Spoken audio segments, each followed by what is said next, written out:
Hello and welcome to today's webinar on moving textiles to Great Britain from the European Union, delivered by the Cabinet Office's Border, Trade and Brexit Opportunities Unit. This webinar is part of a series of webinars being run over the next few months and is intended to give traders, in particular EU exporters and British importers, a simple step-by-step guide for how to export goods to Great Britain since the 1st of January 2022, following the introduction of new importing controls for moving goods into Great Britain. Just to go through some ground rules before we start, please can you put yourself on mute and keep on mute throughout the webinar with your camera turned off. Ask any questions that you may have in the Q&A or chat bar throughout the webinar, and we will publish a recording of this webinar alongside the slides after the session, along with a document setting out the answers to any frequently asked questions. Surveys on business readiness are now running. Please answer the short questions on our Slido on your browser or your mobile using the code that's available on the slides. So, what is changing for people moving goods between the EU and Great Britain? This slide shows the two key dates relating to textiles coming into the country. The first changes have now come into effect, and they've been in effect since the 1st of January 2022, and there will be another set of changes coming into effect from the 1st of July 2022. Since the 1st of January, full import control declarations are now required. This includes the use of simplified procedures called Simplified Customs Declaration Processes, known as SCDP. This was formerly known as CFSP, and you will be required to do this if you're authorised to do so. This includes the payment of relevant tariffs at import. From the 1st of July 2022, entry summary declarations, safety and security declarations will also be required on imports into Great Britain. This presentation will cover the processes and the border procedures required to move textiles from the EU into Great Britain, with particular focus on the border requirements that are now required to move goods to Great Britain since the 1st of January 2022 and from the 1st of July 2022 onwards. In this case study, we will be specifically looking at moving fabric from Portugal. It is important to note that GB ports or terminals receiving goods that are moving into Great Britain from the EU have the option to choose between two models for customs controls. The first model is the temporary storage model, which allows goods to be stored for up to 90 days at a government-approved facility before a declaration is made. And the second is the new pre-lodgement model.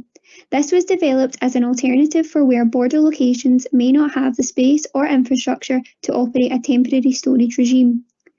In this example, the movement is through the short straits where the GB port or terminal will use the pre-lodgement model only. Please note that the freight is also moving as accompanied RoRo. This slide introduces the three main people in our journey. Claire is the importer based in Great Britain. Claire is aware that there are new border requirements and paperwork that will be required to import fabric from Portugal to Great Britain. Carlos is the exporter based in Portugal, and he sells fabric to Great Britain. Carlos has been exporting to Great Britain for a number of years, and he is also aware that Great Britain has now left the European Union, and that as a result there are now new border requirements and paperwork that will need to be completed. Jose is the driver for the haulage company that Claire has employed to transport the fabric.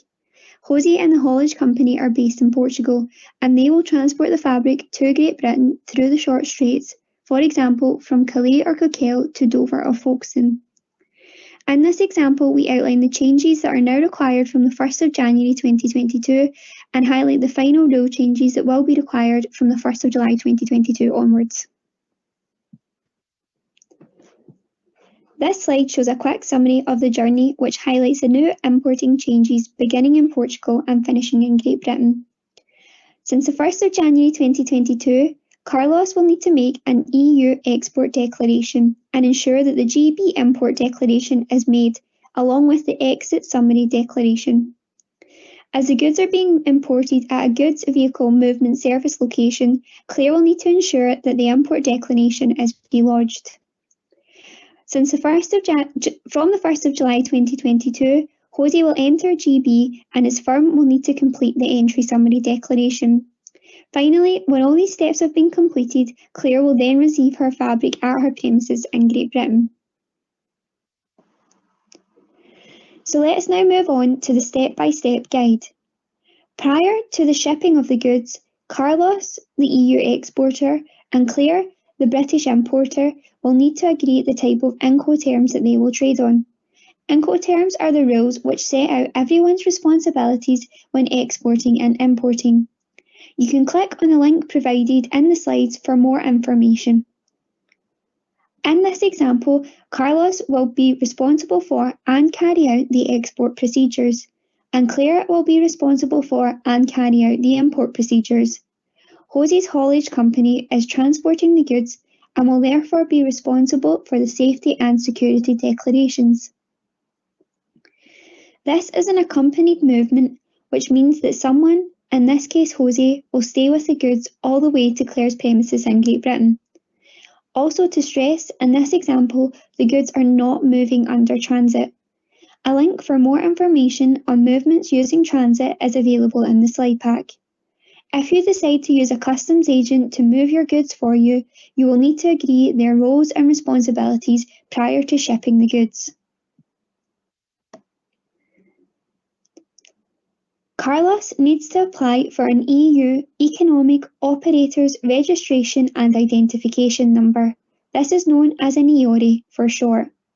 An EU EORI is needed when interacting with EU systems, and a GB EORI is needed for completing GB customs processes. An EORI identifies who is importing or exporting goods. To apply for an EORI number in the EU, you can go to and check out the EU Commission website or click on the link in the slides. In general, most businesses hire a company, such as a freight forwarder or a customs agent, to deal with the customs for them. Sometimes the company you use to transport your goods can do the customs paperwork for you. In this example, however, Claire and Carlos have decided to do the paperwork themselves. Claire will also need to apply for a GB EORI number if she doesn't already have one. Carlos should speak to Claire to confirm that she has done this prior to the export. Jose's haulage company will need both an EU and a GB EORI number. They will need this to use both border and customs systems in the EU and in Great Britain. Even if you hire a company to do the customs paperwork for you, you will still need to apply for an EORI number. In this example, Carlos needs an EU EORI number and Claire will need a GB EORI number. Again, just to highlight, Jose's haulage company will need to have both GB and EU EORI numbers. It is important to note that once you have a GB EORI number, you will not need to apply again. The EORI number is related to your company rather than each import or export, and so it will always remain the same. Further information on GB EORI numbers can be found on gov.uk by searching EORI, or you can click the link available in the slides. In this case, Claire, the GB importer receiving the goods, is also the declarant. This means that she is the person responsible for submitting the import declaration as agreed with Carlos when they agreed their Incoterms. Claire will need a GB EORI number to access the GB computer systems or software to submit the declarations. In this example, Claire will need access to the customs handling of import and export freight system. This is known as CHIEF. CHIEF is the GB computer system that records the import declaration when importing the goods from overseas. Further information on this can be found in the link in the slides. Claire will need to purchase software to enable her to complete her declaration. She will then need to select a community systems provider known as a CSP that operates at her chosen GB port. The CSP will send her declaration electronically to CHIEF. It is worth noting that CHIEF will eventually be replaced by the Customs Declaration Service known as CDS. To access CHIEF, Claire will need to apply using a C1800 form. This will be available on gov.uk. She will need to include information such as her contact details, her EORI number, which CSP she'll be using, the badge allocated by the CSP, and the port location that the goods will travel through, along with the entry processing unit number. It is important to note that there are costs associated with using this system, and again, many people do decide to use an agent to do this. From the 1st of January 2022, Joe's Haulage Company needs to register for GB's Goods Vehicle Movement Service. This is known as GVMS. GVMS handles the pre-lodgement of the customs declarations. Jose's company will need to register to use the safety and security system called S&S GB to submit the entry summary declarations from the 1st of July 2022 onwards. Jose's Haulage Company can register for GVMS through gov.uk. They will need to have a GB EORI number and a government gateway user ID and password. If they do not have a user ID, they can create one when they register. Multiple team members can be added so that they can use this service. Jose's Haulage Company will also need to register to use the S&S GB service on gov.uk. Again, they will need to have a government gateway user ID. Once registered, they can submit entry summary declarations by either purchasing compatible software or employing the services of a community systems provider. Under the new trading rules, some EU and GB goods can be moved from the EU into Great Britain without having to pay tariffs. The rules of origin stipulate that only goods produced in Great Britain or the EU benefit from the zero tariff agreement. So if your goods were made in another country, such as China, you would have to pay tariffs. If traders cannot prove that their product meets the rules of origin through the relevant paperwork, they cannot benefit from the zero tariff agreed with the EU. You can search for rules of origin on gov.uk for more information. Claire makes sure that Carlos's goods meet the rules of origin, and as Carlos's fabric is produced in Portugal, Claire can claim a tariff-free rate and won't have to pay tariff costs for moving the goods. You can check the tariff rates for different products at the web address on the slides. Please note that when importing fabric, the supplier will need to provide the exact measurement as well as the weight of the fabric on their export documents so that the correct commodity code can be assigned to the import. Claire also needs to check on gov.uk that the fabric is compliant with the GB labelling and marketing rules prior to the export from the EU. For products such as fabric, she will need to show on the label in English the fibre content, including fur and other animal parts. The label must highlight if the product consists of two or more components with different fibre contents. The content of each must be shown, and the label should also be durable, easily legible, visible and accessible. You can find out more about labelling requirements on the Business Companion website, and the link is available within the slides. Further information on labelling and packaging can be found on gov.uk. Most labelling changes will be required as of the 30th of September 2022.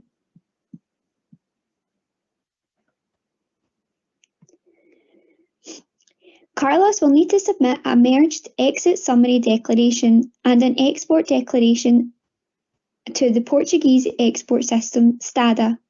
This may be accompanied by an Export Accompanying Document, which will include the Movement Reference Number, known as the MRM.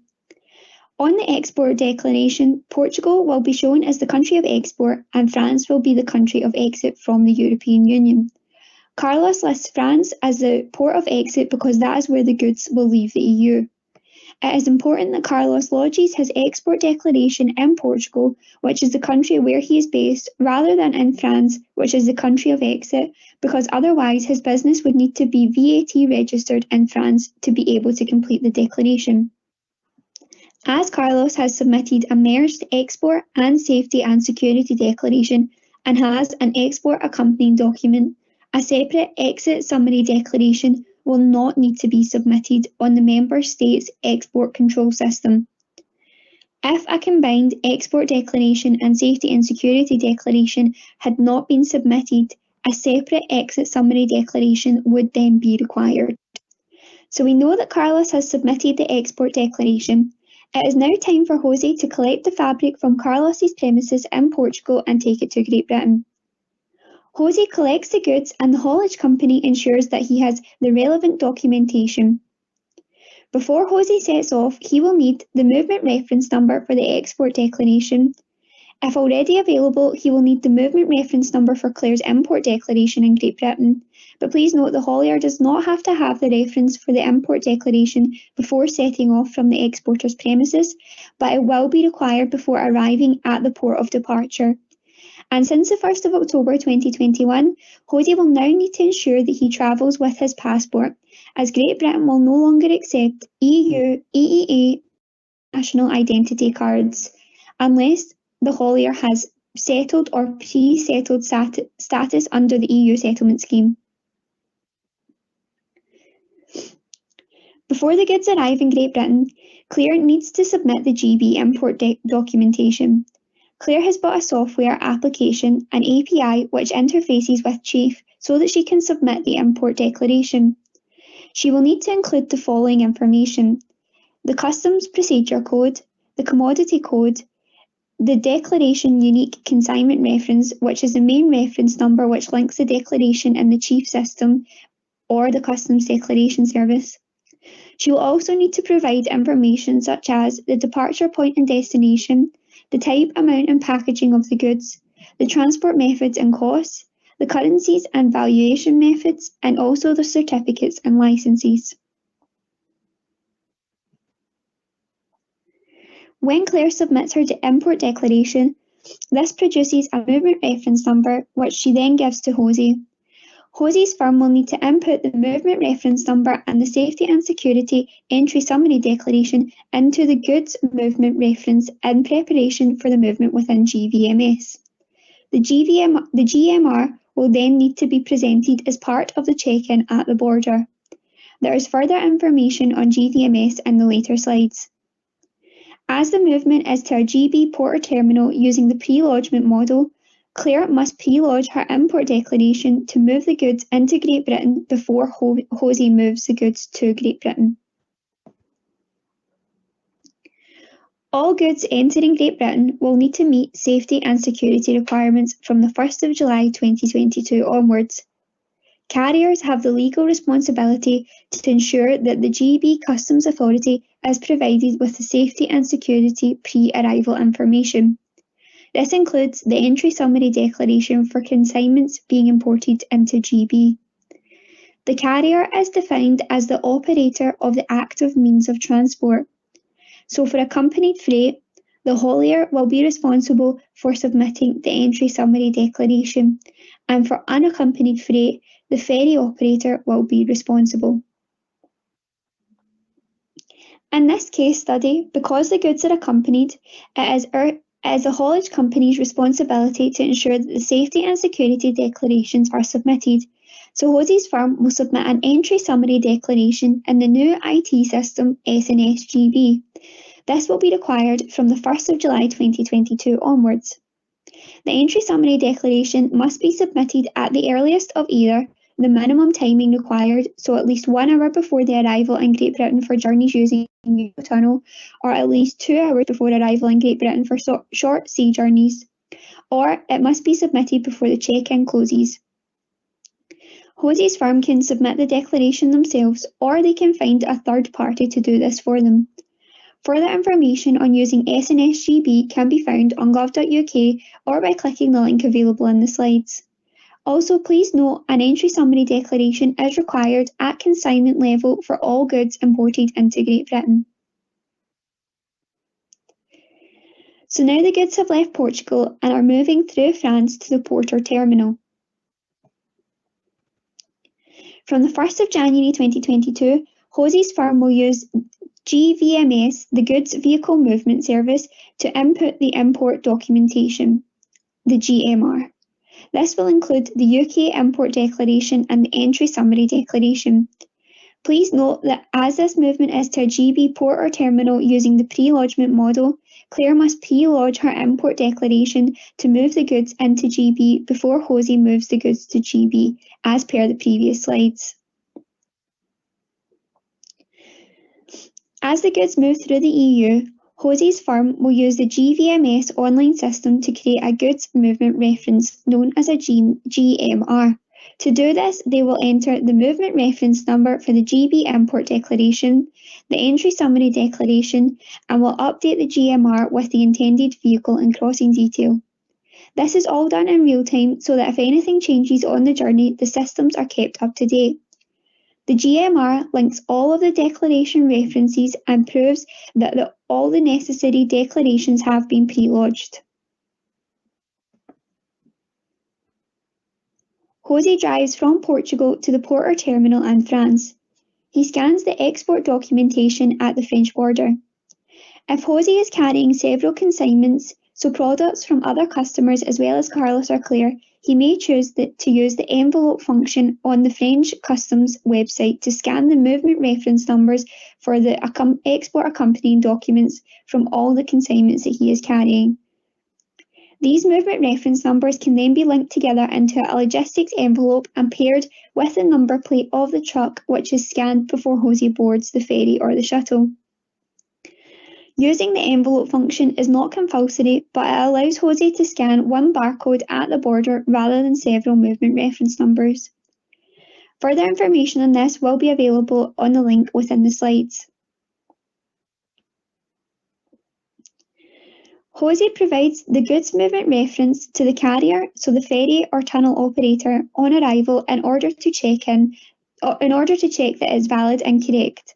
The haulier can't board if the GMR is not valid.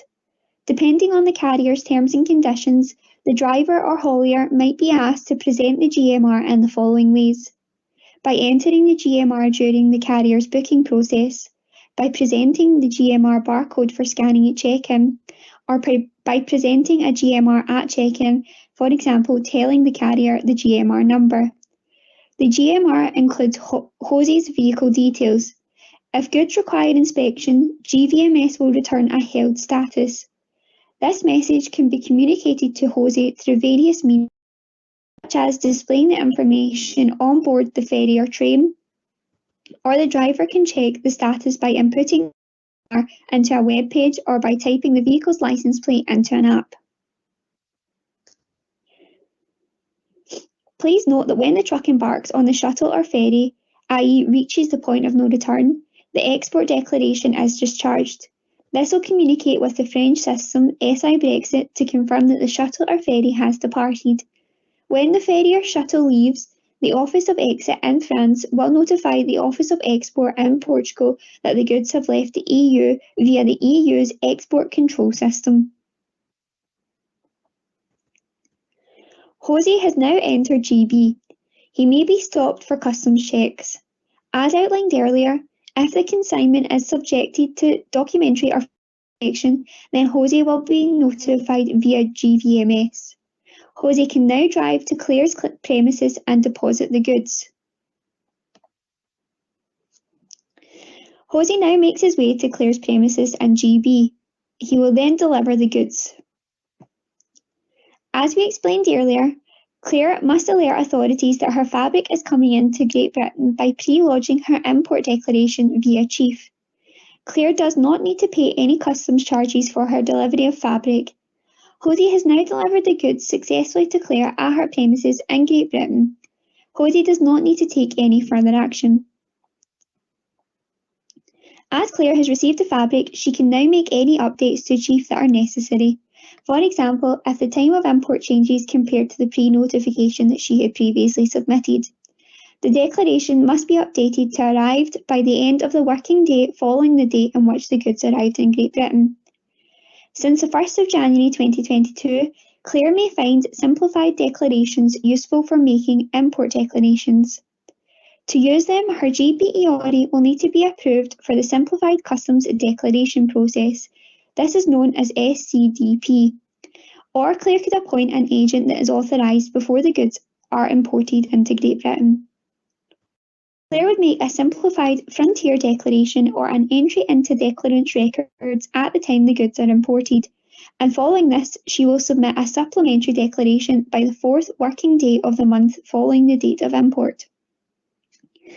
In order to be approved for SCDP, Claire must have a good compliance record as well as a duty deferment account. Further information on this is available on gov.uk. The tariff rates show you the rate of import duty you should pay for goods. Prior to the import, Claire checked and confirmed that this is a zero tariff journey. Tariff codes can be found in the link in the slides. In addition to the tariffs, all goods imported into Great Britain incur VAT. The standard rate of VAT in the UK is 20%. However, VAT rates can differ on different goods and services. To check the VAT rates for the products that you are importing, please see the link available within the slides. Claire is VAT registered and so she can use postponed VAT accounting to account for her import VAT. Import VAT on imported goods is normally charged at the same rate as if the goods were supplied in Great Britain. Textiles attract VAT at a 20% rate, which will have to be accounted for on this import. For any imports where VAT needs to be paid, this will be paid on Claire's VAT return that covers the date of import. For more information, please see the link available in the slides. Alternatively, Claire, having registered for a duty deferment account, may choose to use postponed VAT accounting to account for the import VAT. This means that if she imports the goods regularly, she can make one payment a month through a direct debit instead of paying for individual consignments. Claire has now received her goods and completed all the relevant actions. This means that the fabric is now in free circulation in Great Britain. So these next few slides show a checklist of all actions that each person will need to complete for the movement of goods. First, Carlos, the Portuguese export, will need an EU EORI number. He will need to agree the terms and conditions with the British importer. He will need to submit the export declaration to the Portuguese customs system, and he will need to provide a statement of origin for the rules of origin purposes. Jose, the driver, will need a copy of the GB importer's GB EORI number. The movement reference number is part of the export accompanying document. His company must be registered for the goods vehicle movement service, and they must have the MRN to enter into GBMS. His firm must also submit an entry summary declaration into the SNS GB system from the 1st of July 2022 and provide the MRN for the entry summary declaration to Jose. And since the 1st of October 2021, Jose will now need to ensure that he carries his passport so that he can enter Great Britain. Claire, the British importer, will need to agree the type of Incoterms that she will trade on with the EU exporter. She will need a GB EORI number. She will need to register for a duty deferment account. She will need to check that the goods meet the rules of origin and obtain or provide appropriate evidence to support the import declaration. She will need to check VAT and tariff rates for the goods, and she will need to decide on which method will be used to account for the import VAT. Claire will also need to check on gov.uk that the goods are compliant with the EU labelling and marketing rules. And since the 1st of January 2022, Claire will now need to submit a pre-lodged customs declaration on Chief. So this slide shows a summary of the steps taken by the three people that we've outlined in our journey today.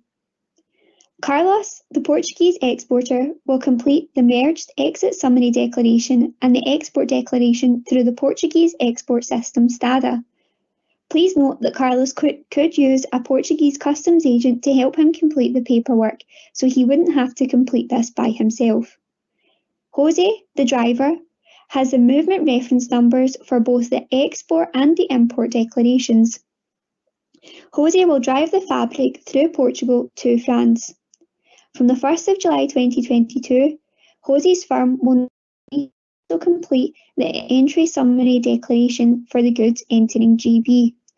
Jose will drive the goods onto the ferry or tunnel in France, and he will take the goods through and clear them at the GB border. Finally, Claire, the British importer, will receive the fabric at her company's premises in Great Britain. Claire will then use Chief to pre-notify her import and submit the import declaration.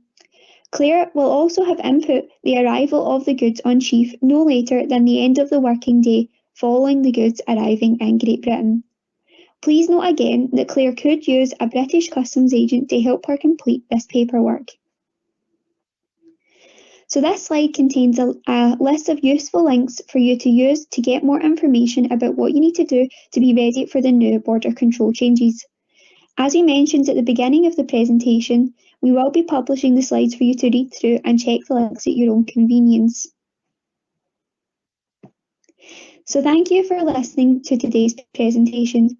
We hope that you found it useful. We'll be taking away the questions from the chat and we'll publish the answer to the most frequently asked questions in a document to view online on gov.uk, or we will send this to you through email. The slides will also be available online too, so that you can download and click on any links in your own time. Again, thank you for listening today.